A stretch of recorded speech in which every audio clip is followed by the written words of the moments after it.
Las leyendas urbanas de la televisión mexicana son un tema que ha despertado muchas dudas sobre cómo se manejaban las cosas en la industria del entretenimiento. ¿Qué tanto se escondía tras bambalinas sin que nosotros, el público, supiéramos que tantas cosas turbias se venían manejando aquí? Pero también la televisión, así como otros medios, cuentan con mitos y leyendas, supuestas maldiciones que persiguen a algunos famosos. Y también veremos que algunas tramas de programas de la infancia podrían tener un trasfondo más allá de lo que parece. Es así que hoy te preparé una hora de leyendas urbanas de la televisión mexicana que de verdad te dejarán impactado. Sin más, pasemos con el video del día de hoy.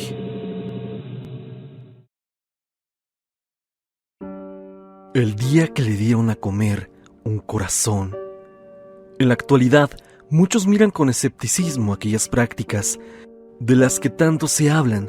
Incluso creen que hoy eso ya es solo cosa del pasado, en donde si bien es real que nuestros antepasados llevaron a cabo rituales muy fuertes, déjame contarte que todo apunta a que aún estas tradiciones, por más extremas que suenen, siguen sucediendo, aunque no de la misma forma.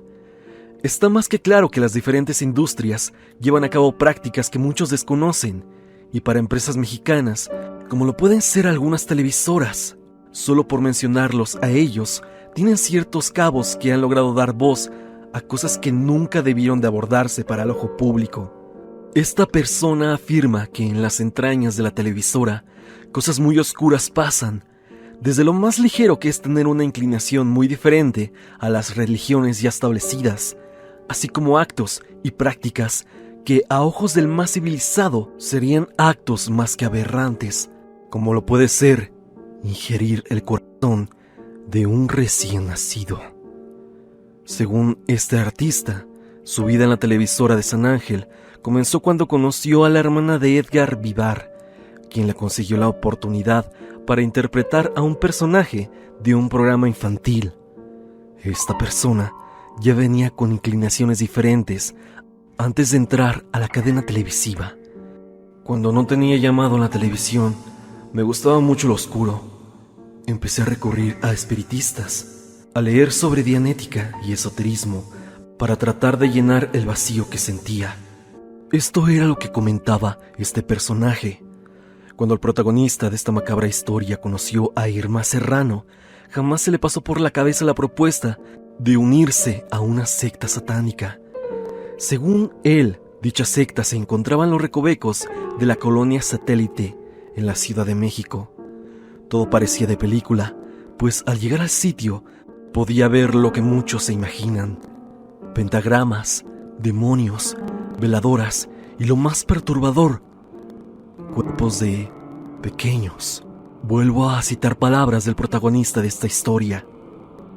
Vi una mesa enorme de concreto que estaba sostenida por 2 cabras esculpidas, y había en el centro un pentagrama dibujado con 5 picos, y en cada uno una letra que formaba la palabra Satán.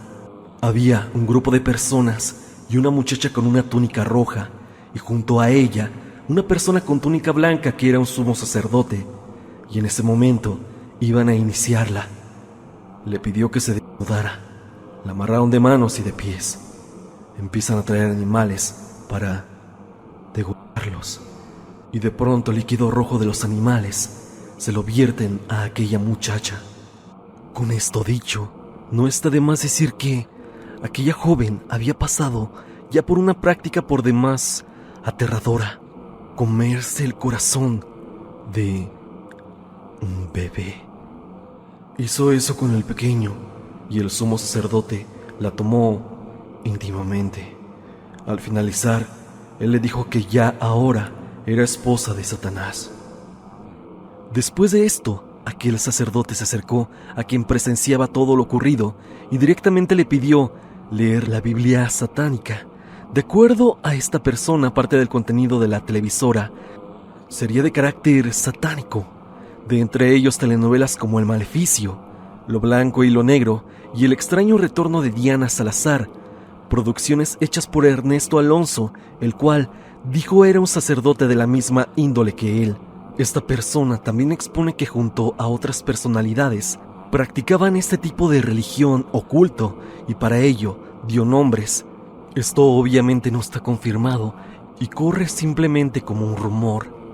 Él mencionaba personalidades como Celia Cruz, Verónica Castro, Lucía Méndez, Tatiana, Rocío Sánchez, inclusive Miguel de la Madrid, el cual, según este personaje, cuenta que un tiempo llegó a pedir ayuda para ser presidente del país, cosa que eventualmente sucedió.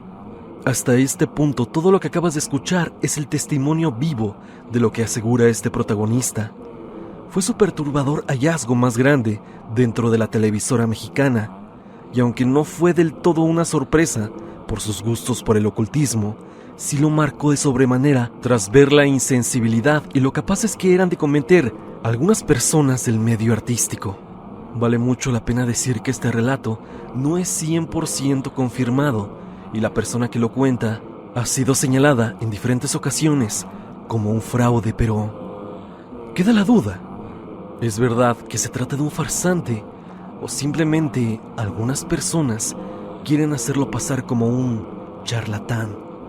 ¿Tú qué opinas acerca de esta historia? La histeria de los pitufos. Esta es una leyenda urbana que bien no podría ser muy referenciada a la televisión. Creo que es inherente a ella, ya que gracias a la misma conocimos esta serie tan singular. Los Pitufos fue una historieta del afamado dibujante belga Peyo. Él creó la caricatura por la gran pasión que tenía sobre la Edad Media y las historias de duendes oriundas de los países del norte de Europa. La historieta que él creó no tardó mucho en convertirse en una serie animada desarrollada por Hanna-Barbera y que rápidamente iba a ser distribuida por todo el mundo, así como doblada a varios idiomas, entre ellos el español. Y es así como llegó a Latinoamérica. Y así como pasa con toda caricatura famosa, los productos de esta no se hicieron esperar. Podíamos ver figuras de los pitufos, ropas, sábanas, cortinas, juegos de mesa y todo lo que te pudieras imaginar referente a la caricatura. Pero cosas extrañas sucedían con los niños, los cuales tenían figuras de los pitufos y productos de ellos. Los pequeños infantes aseguraban que durante la noche cobraban vida y podían moverse, al igual que se les podía escuchar susurrando y riéndose, cuales trolls. Ya por la mañana, muchos objetos de las habitaciones de los niños se encontraban desarregladas y diversos objetos se hallaban escondidos, como si alguien los hubiera ocultado a propósito. En México de los 80s, ese rumor que decía directamente que la serie estaba ligada con lo demoníaco y que cada integrante de la aldea era algún demonio que personificaba los pecados capitales, fue la razón suficiente para que un grupo de personas empezara a tacharlos. Y personalmente conozco historias de gente que al saber de estas historias macabras de los pitufos, tiraron todos los artículos relacionados con la serie animada, incluso quemándolos. Esto, repito, sucedió en los 80s y de verdad se habló bastante en esos tiempos. Esto es un caso muy interesante porque abrió las puertas al famoso pánico satánico, en donde se le adjudicaba de satánica y ocultista a cualquier caricatura, pero un poco más y con el tiempo a las animaciones de origen japonés, algo que hoy en día se escucha como una tremenda tontería, pero que en aquel tiempo, viendo series que eran completamente diferentes a lo que uno acostumbraba a ver, con palabras extrañas y personajes con nombres raros, siempre se decía que tal o cual nombre significaba demonio en alguna lengua desconocida. Casi todas estas mentiras, alimentadas por grupos religiosos, hicieron que muchas madres de niños de los 80s y 90s tomaran medidas drásticas, haciendo que sus hijos para nada vieran estas series. Con el tiempo, los pitufos pasaron de moda, decayeron de popularidad y se empezó a olvidar todo acerca del tema. Después, algo parecido le tocó a Pokémon y posteriormente a Dragon Ball Z. Y así siguió esta histeria colectiva tan peculiar. Esto se puede recordar con cierta gracia, pero en el momento se tomaba con toda la seriedad del mundo. Sea como sea, lo que ocasionó esta serie y los mitos que se crearon en torno a ella son de verdad interesantes. ¿Tú recuerdas estos mitos? Esas leyendas que giraban en torno a estas series animadas y el satanismo al cual se le vinculaba sin ninguna razón. Si es así, escríbemelo en la caja de comentarios y dime qué otras series tenían mitos similares.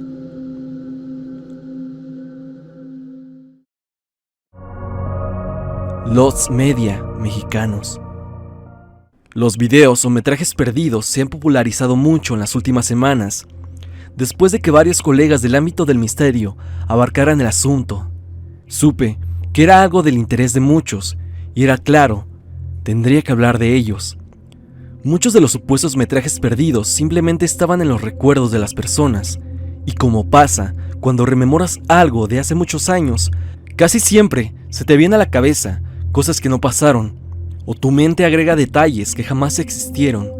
Pero mientras pasaron los días, salieron a la luz muchos de esos videos perdidos, y nos dimos cuenta de cómo eran realmente. A continuación veremos algunos de ellos que seguro te causarán un poco de nostalgia, ya que varios pasaron cuando nosotros tal vez éramos niños, y empezaremos con el más famoso de los materiales perdidos, y es el de Eugenio Derbez hipnotizado en la jugada del Mundial. Esto fue enviado por muchos de ustedes para que lo abarcara, y aquí lo tienen. Antonio Moreno, mejor conocido como Tony Camo, es un psicólogo español que realiza actividades relacionadas a la hipnosis y el mentalismo. Y fue esto último lo que le dio más popularidad, saliendo en programas de toda Latinoamérica desde 1992. También impartió cursos para superar problemas de adicción a fumar o superación empresarial, e incluso ha tenido sus propios shows de televisión. Es así que este hombre tiene una larga trayectoria que respalda su trabajo. Es entonces que Tony Camo fue invitado a la jugada del Mundial del 2006 como parte de la sección cómica del programa deportivo que daba detalles de todo lo que acontecía en la justa mundialista. Cuando el mentalista llegó al foro, ocupó a Eugenio Derbez, que era parte del elenco del programa, como sujeto de pruebas en la hipnosis. Después de unos métodos para llevar a Derbez al trance, ese despierta pensando que es un adolescente de 15 años que tiene que actuar en público, pero él va a estar muy nervioso. Todo esto inducido por Tony Camo. Derbez se pone muy intranquilo, comienza a trabarse mientras cuenta un chiste y de pronto, sin que nadie lo espere en el foro, Eugenio se hace encima, para sorpresa de los televidentes y colegas. Por alguna razón, esto no le importó a los directivos de la jugada y se continuó con el programa y con la hipnosis a Eugenio, ya que le realizaron otras dos más. La última fue cuando le hicieron creer que era fan de Hugo Sánchez, pero cuando éste fuera con él para saludarlo, iba a sentir como si le diera toques cada que lo abrazara o le diera la mano. No sé qué pensar sobre este segmento, ya que algunos comentarios dicen que todo es actuado. Pero por una parte, sabiendo cómo actúa Eugenio, no se parece en nada a su estilo de actuación, cuando supuestamente está hipnotizado. Y por otro lado, el hecho de que sea falso puede ser muy factible. Así que la mejor decisión de creer en esto o no, la tienes tú. En el segundo Lost Media que veremos se encuentran los comerciales de Conaculta. Conaculta era un órgano gubernamental que se encargaba de promocionar el arte y los eventos relacionados al medio artístico. Lo curioso, si podemos decirlo así, eran los comerciales que pasaban en la TV abierta, llámese Canal 5 o el Canal de las Estrellas. Ellos eran muy tétricos, escalofriantes y hasta causaban un poco de ansiedad, dicen algunos internautas.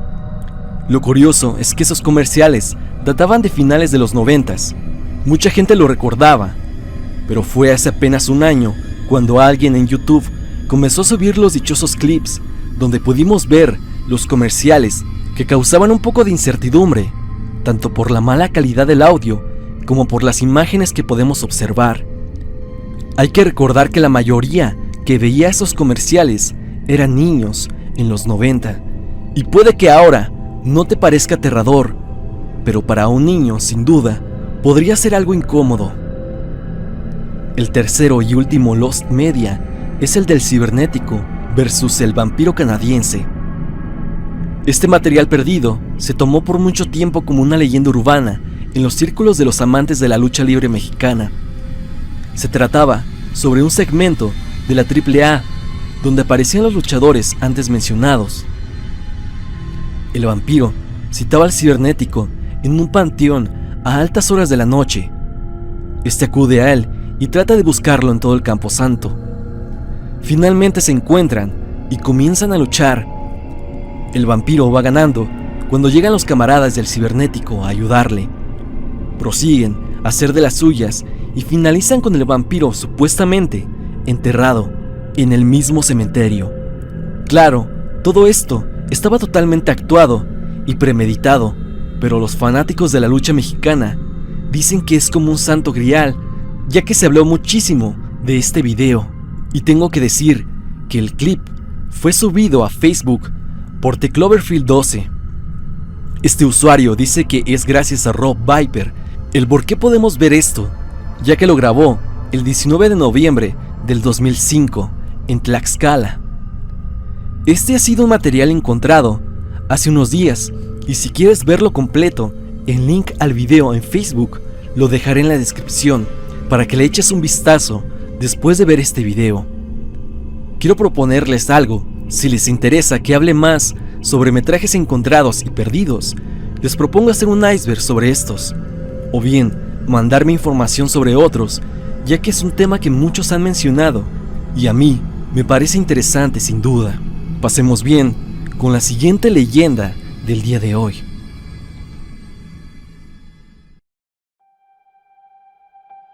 El turbio romance que nació de una novela.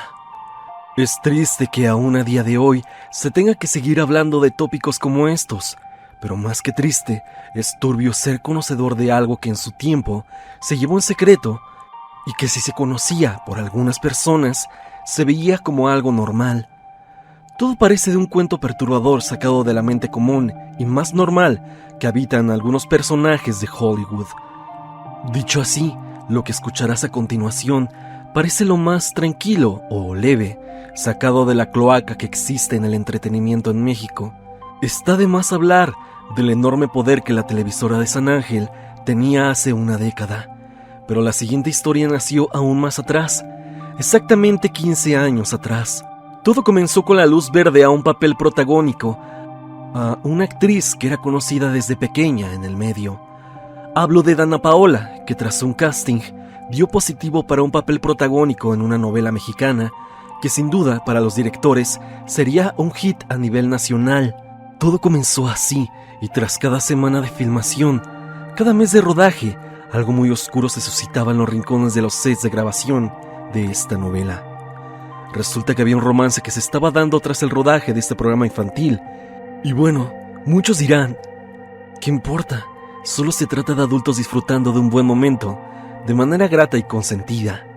Nada más, solo eso. Y es que no. Lo macabro aquí es que no fue ni alguien de 40 ni de 50 años. Lo más cuestionable del tema es que no fue alguien de 30 con una chica de 25. Esto fue un poco más raro. Y antes de mencionarte qué pasó exactamente, lo peor de todo es que esto se permitiera a pesar de que había quienes sabían que esto se estaba llevando a cabo.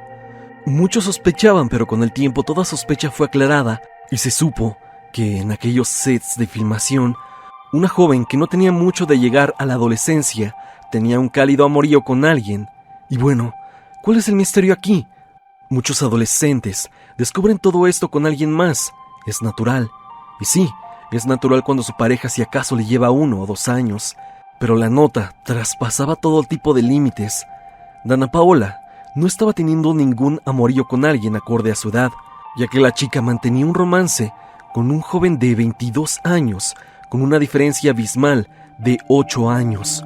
El actor con el que salía estaba en la misma novela que ella, Atrévete a soñar. El actor Eleazar N. tenía un papel protagónico en la novela. y en ese momento tenía 22 años y Dana Paola tenía 14.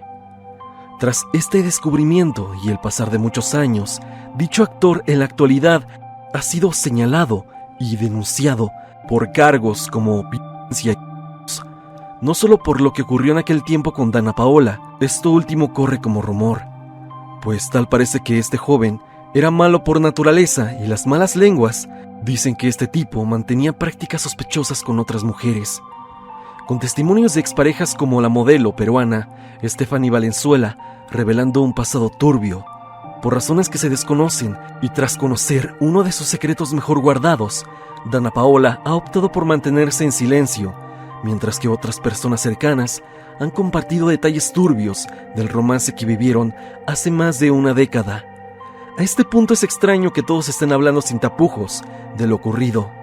Por alguna razón, ella se ha visto callada y no ha dado ninguna declaración, pero quienes llevamos tiempo hablando de este tipo de temas, sabemos claramente lo que puede estar pasando, y es que se sospecha de una amenaza directa por parte de este personaje, a Dana, cosa que no está confirmada y que, repito, solo corre como un rumor. Sinceramente no creo en esta posibilidad por la influencia que tiene Dana Paola actualmente.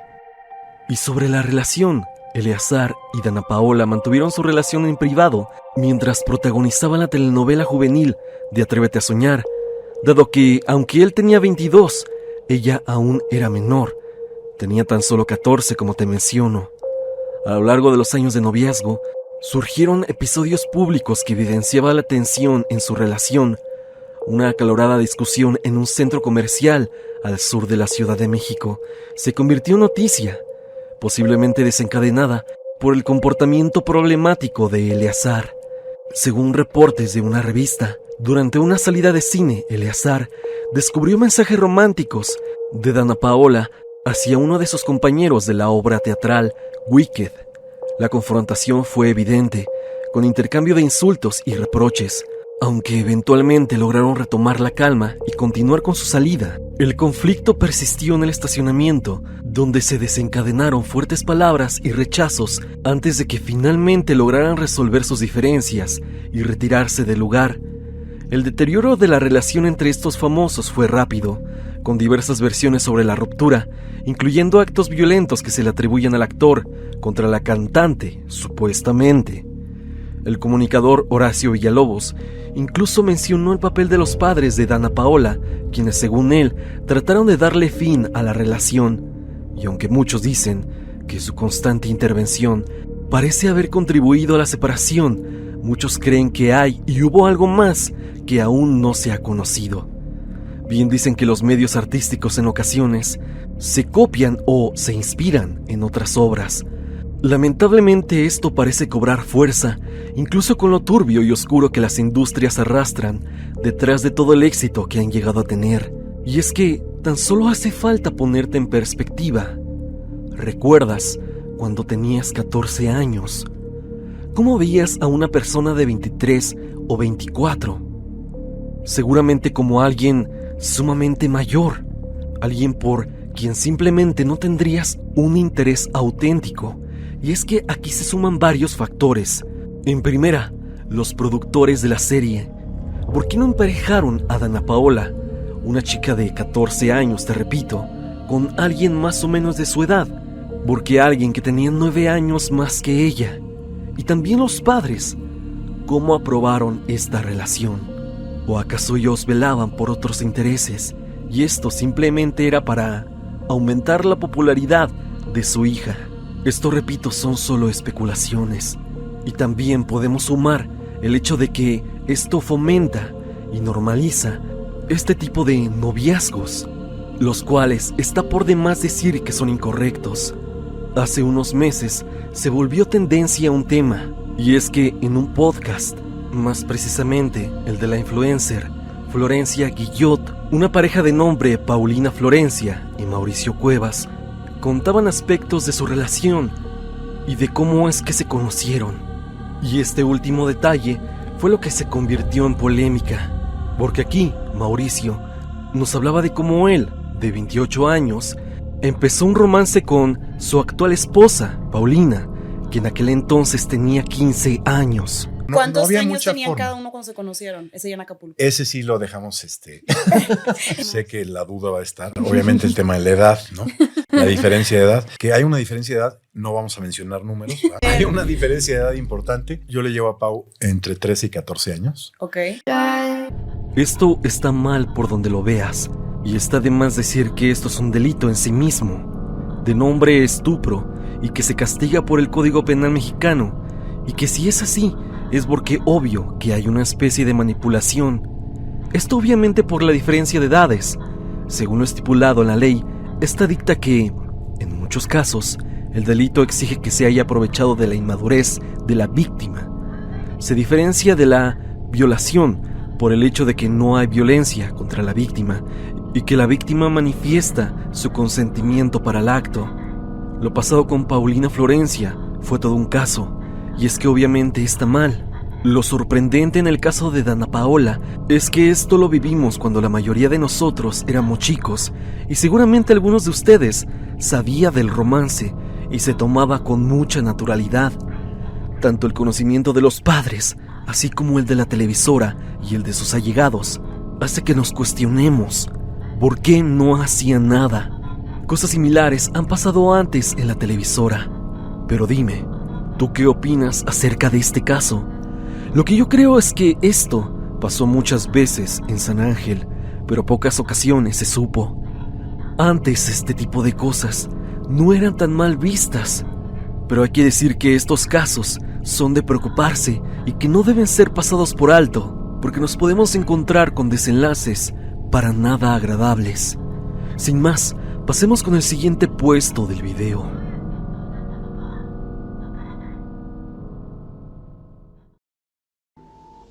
La línea del tiempo del Chavo del Ocho.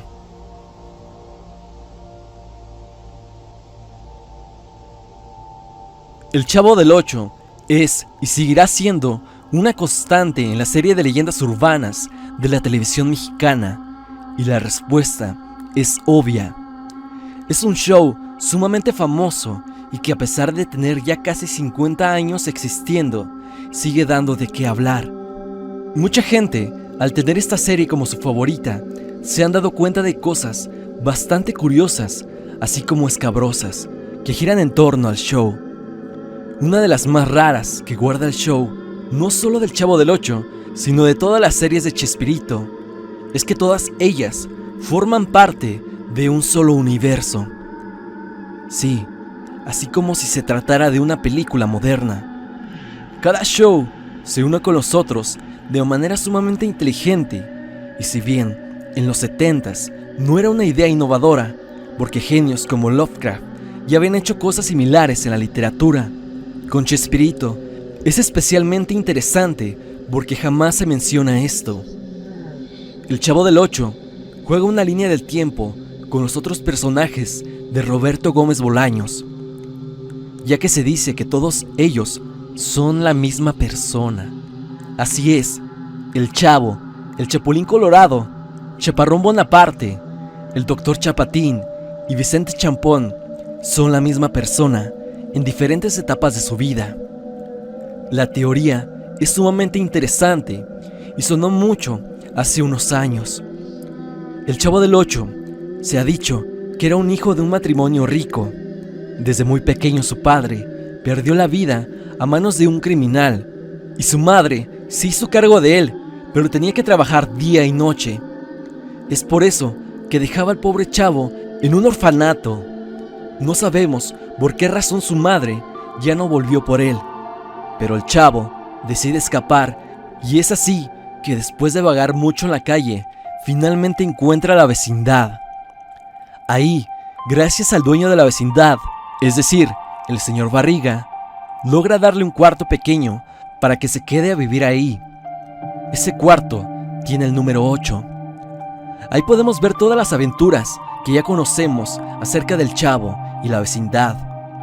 Después él crece y logra, a pesar de las adversidades, convertirse en alguien de provecho, y se convierte finalmente en periodista en el diario La Chicharra. Ahora, en esta otra serie de Chespirito, él se llama Vicente Chambón. Chambón, según esta teoría, después de ver tantos crímenes en el periódico y harto de la delincuencia, decide crearse un alter ego, el cual llama el Chapulín Colorado. Y desde ese momento decide combatir el crimen como un superhéroe. Aquí se puede ver un pequeño guiño por parte de Bolaños a que un periodista se convierta en superhéroe como Clark Kent en Superman. Y si seguimos la línea del tiempo, como en este superhéroe, el Chapulín, siendo niño, también tuvo una infancia difícil con la ausencia de sus padres. Aquí se unen otros personajes que también vimos en El Chavo del Ocho, pero ahora de mayores, como lo es Kiko, convirtiéndose en el Guajiráis, y Ñoño también en un terrible criminal.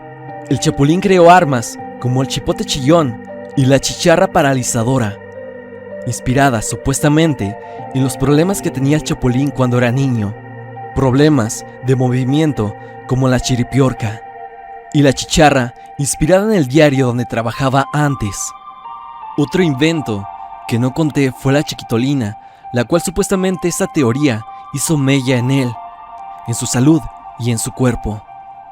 Aquí pasamos con el cuarto personaje en la línea del tiempo, Chaparrón Bonaparte, un hombre de mediana edad, el cual siempre sostiene pláticas bastante incoherentes, supuestamente por todo el daño de ser un superhéroe. Curiosamente, Chaparrón también sufre de chiripiorcas, como el Chavo del Ocho. Nadie en la serie, aparte de ellos dos, sufre este mal. Por fin, en la vejez, este hombre pasa a ser el Dr. Chapatín, un hombre que ya es un anciano y que así pudo salvar gente como le gustaba hacerlo cuando era el Chapulín. Vimos apariciones de este personaje en la serie del Chavo del Ocho, y es que se menciona que entre todos los inventos que tenía el Chapulín se encontraba una máquina del tiempo. Esto se refuerza cuando vemos varios capítulos cuando viaja a otras eras. Es así que por eso lo vemos regresando a su infancia en la vecindad, y cuando es anciano, siendo el Dr. Chapatín, igualmente regresa a su inocente infancia, tal vez conmovido por la nostalgia de estar ya en sus últimos años de vida. Puede que te estés preguntando que cómo es posible si el Chavo tenía historias del Chapulín Colorado y hablaba con Kiko sobre este superhéroe. Y es que esa explicación nuevamente se da con el supuesto viaje en el tiempo. Esto cuando el Chapulín Colorado deja unas hojas de misiones en el pasado, y esta es encontrada por unos amantes del cómic que llevan a cabo las revistas para niños. Como lo dije, hay diferentes versiones de la teoría, pero esta es la que más me gustó y tiene un poco más de sentido. Esta teoría de verdad que es interesante y es bastante coherente si lo vemos de este modo. La teoría salió después del fallecimiento de Chespirito, es así que él no pudo aclarar nada acerca de esto, pero ahí está para que nosotros la analicemos. Y dime ahora, ¿tú qué piensas sobre esta teoría? ¿Crees que Chespirito haya hecho esto a propósito? O tal vez, inconscientemente, juntó a un solo personaje a través de una línea del tiempo en diferentes edades y etapas de su vida. Tu opinión, déjala en los comentarios.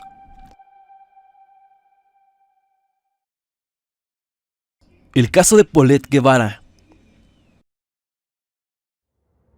Corría el año 2010. Celebraríamos el bicentenario de nuestra independencia. Se jugaría el Mundial de Fútbol en Sudáfrica y el ambiente político estaba tenso por un conflicto en el norte del país, hecho por Felipe Calderón, que enlutó a muchísimas familias mexicanas. También no podemos olvidar el entonces reciente H1N1, que parecía presagiar a 10 años de distancia lo que hoy estamos viviendo. Entre tantas cosas que pasaban, hubo una noticia que consternó bastante a las personas que, hora tras hora, recibían una noticia bastante horrible. Una niña del Estado de México, más exactamente de la zona de Interlomas, se hallaba sin paradero. La familia de la pequeña era la Guevara Fará, un matrimonio de la clase alta del estado mexiquense. Fue el 22 de marzo del 2010 cuando los medios informaban la noticia, de la desaparición de Paulette Guevara, una infante que padecía deficiencia motriz y del habla y que vivía en la zona de Interlomas. La última vez que había sido vista fue el día anterior, cuando ella y su familia regresaban de Valle de Bravo. Es ahí donde sus padres, Lisette Farah y Mauricio Guevara, la arroparon para dormir y no volverla a ver durante varios días. Erika, la niñera de Paulette, fue a despertarla en la mañana del 22 de marzo, pero no la halló por ningún lado. Avisó a la familia y rápidamente se le buscó por todo el edificio. No fue hasta que la hermana de Lisette Farah, Arlette Farah, fue informada de la situación y le notificó rápidamente a las autoridades de Huixquilucan lo que pasaba. Horas más tarde, elementos de la Procuraduría de la Justicia del Estado de México llegaron al departamento de la familia Farah. Los policías no encontraron cerraduras forzadas o algún signo de que alguien ajeno hubiera entrado a la casa. Los perros policía olieron la sábana de Paulette para que la rastrearan. Examinaron toda la casa y los departamentos del edificio para saber si ella estaba en alguno, pero no se halló nada. Aquí es donde pasa lo más curioso. Todos los medios mexicanos, sin excepción, actualizaban e informaban de manera apabullante la noticia de Paulette Guevara. Día, tarde y noche, los informes de esta pequeña se daban a conocer. El caso estaba en boca de todos los mexicanos, y más en ese año 2010, donde Internet no era tan parte de nuestra vida como lo es hoy en día, y le creíamos un poco más a las televisoras. En sí, el caso fue de lo más mediático, acompañado también por la campaña que realizó su tía Arlette Guevara en Internet y poniendo mantas gigantes por varias zonas del estado. Policías se encontraban en la casa de la familia a casi toda hora, y Lisette Farah daba entrevistas en la cama donde se había visto por última vez a Paulette. Finalmente, el 31 de marzo, 9 días después de que se reportara desaparecida, en un descaro horrible y un insulto para la inteligencia de personas que seguían el caso mediante las televisoras, fue encontrada en su propia cama. Sí, aquella en donde su madre daba entrevistas y salía llorando. Aquella misma cama también, donde se tomó la sábana para que los perros rastrearan, y en el lapso de 9 días familiares, acompañando y apoyando a los padres, se quedaron en la misma cama de Paulette y jamás notaron un olor extraño ni nada parecido. Todo apuntaba a que alguien la había puesto ahí. Lo extraño es que los medios incluso grabaron el momento en que encontraron a Paulette entre el colchón y el pie de la cama. La imagen es algo incómoda de ver.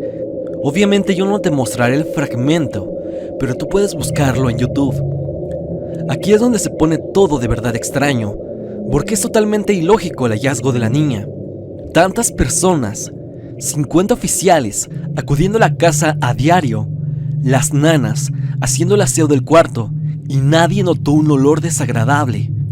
Tomemos en cuenta que un cuerpo tarda a lo mucho 3 días en oler mal. Eso es más que sorprendente, y vale la pena decir que Paulette, a pesar de sus problemas mentales, podía moverse con total libertad. No estaba parapléjica, como quisieron hacerlo pasar los medios, sino que podía andar sola, incluso podía correr. Y eso es una inconsistencia bastante aterradora. La poca sensibilidad de la madre al perder a su hija y sus elocuentes formas de contestar a los periodistas, diciendo que a su hija tal vez se la llevaron los extraterrestres, o que si la perdía no pasaba nada, a fin de cuentas tenía a su otra hija. ¿Qué madre, en su sano juicio, podría lanzar tan insensibles palabras? El matrimonio Guevara-Farah tuvieron que ser pasados con psicólogos y se les denotó que tenían un grado alto de preocupación y estaban bastante neutrales tras el acontecimiento.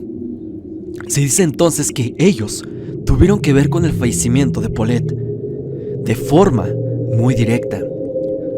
Todo tomaría bastante sentido cuando supimos que esta familia tenía nexos con el círculo cercano de Peña Nieto.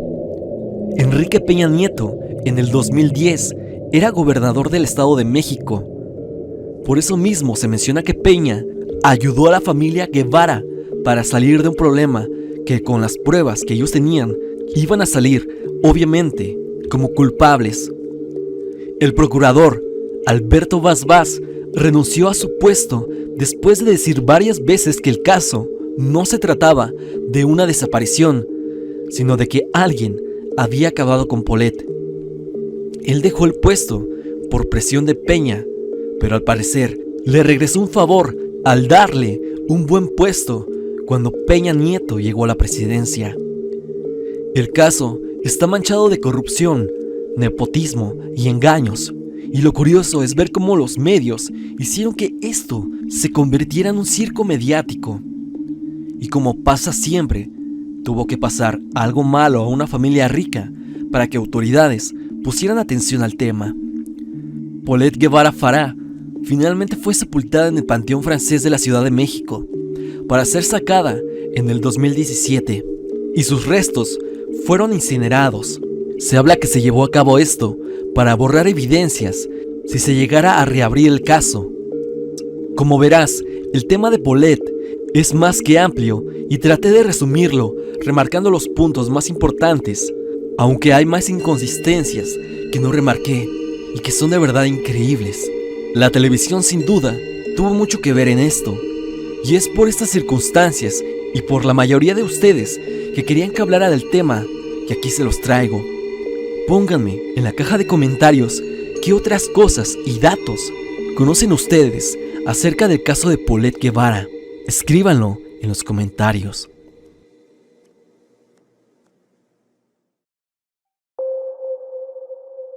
Premoniciones en televisión. Las premoniciones en programas que hacen referencia a los fallecimientos de personas son curiosas, así como escabrosas. Y lo que veremos en este puesto puede que hable no solo de algo sumamente extraño, sino de algo más terrenal y aberrante. Te hablaré de dos casos que son sumamente peculiares, y ya verás por qué lo digo. Es un puesto pequeño, pero vale la pena mencionarlo. A principios de los 2000, una serie de Televisa se volvió del agrado de muchos mexicanos, tanto por su humor tan tonto y la gran variedad de sketch que se hacían en cada capítulo.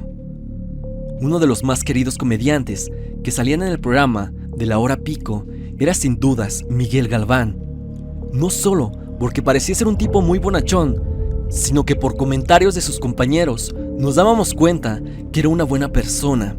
Él lamentablemente falleció el 14 de abril del 2008 y tomó por sorpresa al mundo de la comedia en México. Falleció de un paro cardíaco, pero hay un hecho muy raro que envuelve a su fallecimiento, y es el hecho de que un día, en lo que fue su último programa, La Hora Pico, le jugaron una broma sus compañeros de trabajo. Él, cansado por las grabaciones, se quedó dormido en pleno set de estudio, ahí en el piso. Sus amigos no se les ocurrió mejor broma que ponerle muchísimas veladoras alrededor de él, asemejando una escena como si estuvieran velándolo. Él despertó y tomó las cosas con calma, pero algo raro pasaría más tarde. Semanas después, Miguel Galván estaría internado varios días en el hospital para nunca más salir. Lo extraño es que se dice que en esa broma que hicieron sus compañeros tal vez vaticinaba lo que estaba por ocurrirle. Otros más mencionan que con ese acto llamaron a la muerte. 50 años tenía Miguel Galván y dejó un hueco enorme en sus compañeros. También existe otra leyenda urbana que dice que Miguel fue privado de su vida por gente muy mala, a las cuales les debía algo. Esto dicho porque muchas personas del set de grabación recuerdan haberlo escuchado hablar por teléfono, bastante nervioso y sospechoso. Lo real es que este actor sin duda se fue antes de tiempo. Algo un tanto similar sucede con Ramón Valdés. Don Ramón, él tiene una escena bastante peculiar que se convertiría en su última escena en el año 1988, después de varios problemas con Roberto Gómez Bolaños, Carlos Villagrán y Ramón Valdés salen de las filas del elenco de Chespirito. Decidieron ahora hacer un programa aparte, por parte de Imevisión, que posteriormente se convertiría en TV Azteca. El programa Ah, que Kiko salió como un programa de comedia que tendría a los personajes de Don Ramón y Kiko como principales. Todo iba bien, pero lo extraño sucedió en el capítulo número 12 de la primera y única temporada. Ahí podemos ver una escena en donde Don Ramón tiene que entrar al cementerio. El contexto no importa mucho, pero básicamente lo hace para verse con otras personas dentro. Lo curioso de esta escena es que fue la última grabada por Ramón Valdés en toda su vida. Saber que la última escena grabada por Ramón fue la de entrar a un panteón y que simplemente se perdería entre la bruma de la escena es especialmente espeluznante. Desapareció en ella y posteriormente perdería la vida. Este es un detalle sumamente tétrico de observar, ¿no te parece?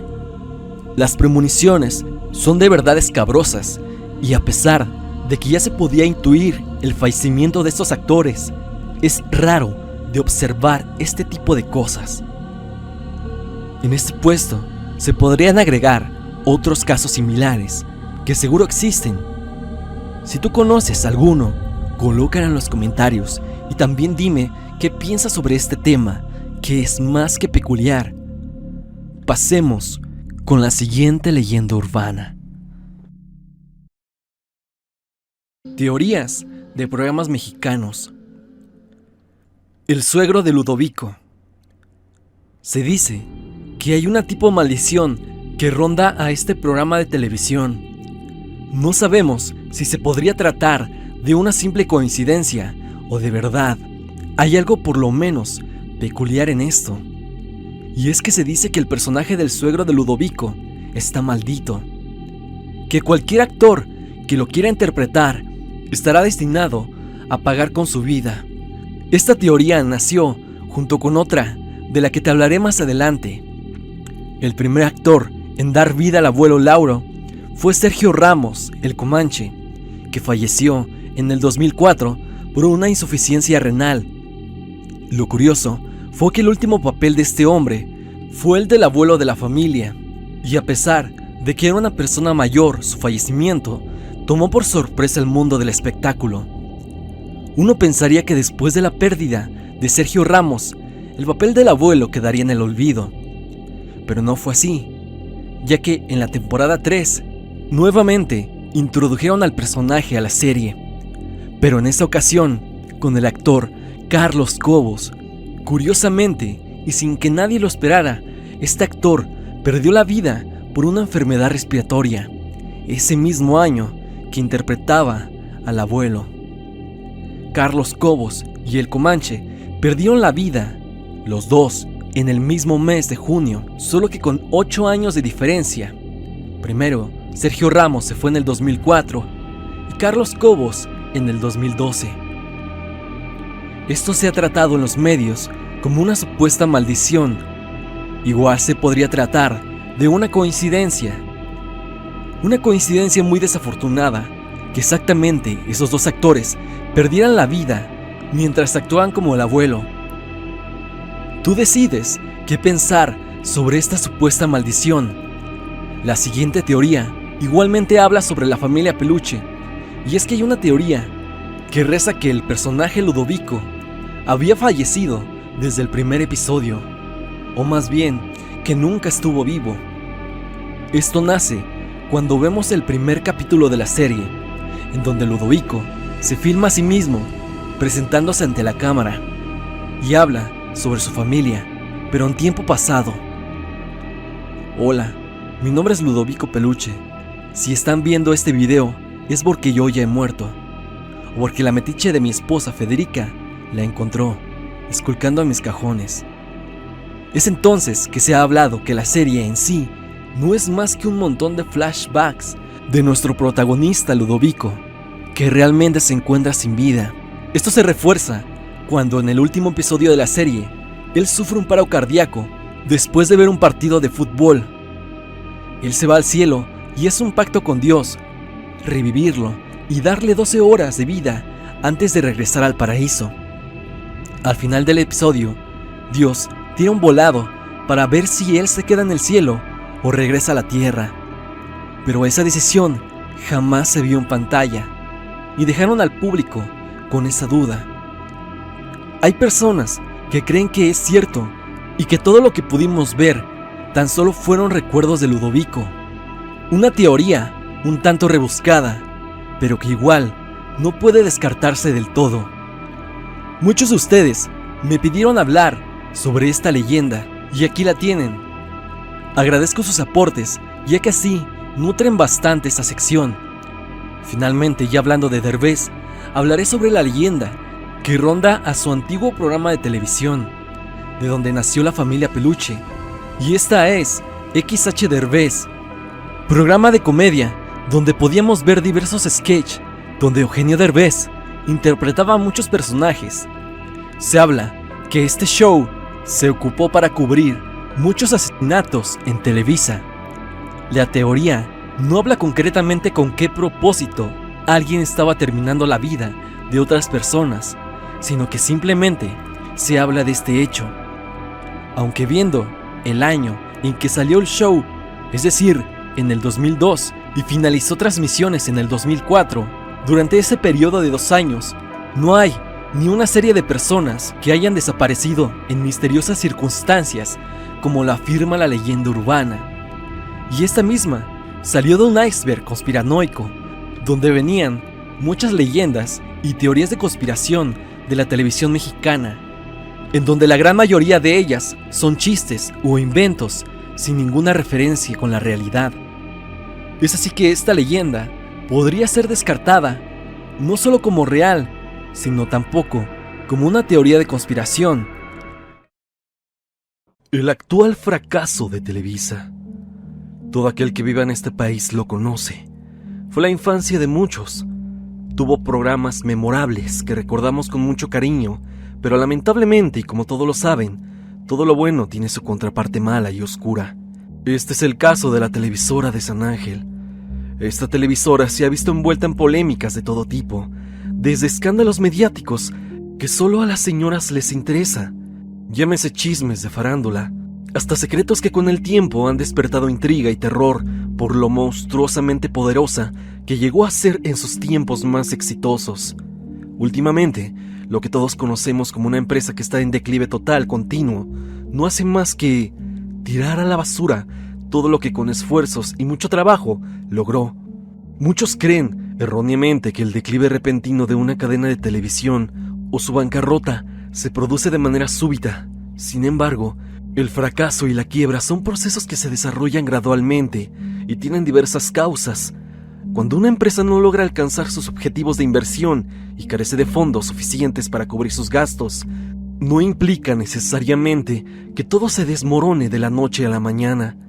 Un claro ejemplo de esta situación es este caso, el de la televisora de San Ángel, una empresa gigante en el ámbito de los medios de comunicación. En los últimos tiempos se ha enfrentado a múltiples problemas que la han estado llevando a un estado crítico.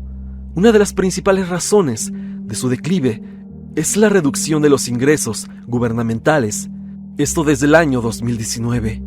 Anteriormente el gobierno proporcionaba generosos presupuestos para publicidad, lo que representaba una parte significativa de los ingresos de Televisa. Sin embargo, todo cambió una vez que AMLO llegó al poder. Durante el sexenio de Peña Nieto, la televisora recibió grandes sumas de dinero del gobierno, especialmente para publicidad, lo que contribuyó a su éxito económico. Pero con el cambio de gobierno, la situación financiera de la empresa se ha visto comprometida. La situación ha sido tal que los ingresos disminuyeron considerablemente para la televisora, lo que ha obligado a la empresa a buscar alternativas para mantenerse a flote. El jefe de jefes Don Emilio Azcárraga Milmo sintió como el agua se le subió hasta la garganta tras ver las diferencias anuales que tenían diferencia con anteriores gobiernos, que, con compadrazgo supuestamente, financiaba todo en su televisora, caso muy distinto al actual mandato, el cual al ver las cifras se vio forzado a sacar prácticas financieras para amansar los golpes que estaba por recibir al pagar los impuestos correspondientes de su empresa. Esto último solo con el fin de tener más tiempo a su favor e intentar recuperar solo un trozo de todo lo que ha tenido que desembolsar. Es un tanto gracioso porque cuando gozaba de fortuna y nexos y compadrazgo interminable, el personal de diferentes grupos de trabajadores que estaban afiliados se daban golpes de pecho presumiendo y ninguneando al mexicano promedio, o al menos así lo aseguran algunos. Y digo que es gracioso porque se habla que hoy en día ya nadie los ve. Muy pocos jóvenes se interesan por la televisión nacional abierta, porque ya casi todos consumen internet. Incluso personas mayores que hace tan solo unos 5 años o quizá 10 no se perdían ni un solo show de toda la programación de los canales de la televisora de San Ángel. Tal parece que al jefe de jefes ya se le está pasando factura de todo lo pasado, ya que, acorralado a las grandes sumas que tenía que pagar, unió su empresa Televisa con Univisión, esto para solventar gastos. Esto lo utilizó como arma de doble filo para ganar dinero del extranjero y ganar tiempo para ver si el gobierno, que está por venir, le extiende la mano nuevamente. Pero el tiempo se acaba para la empresa.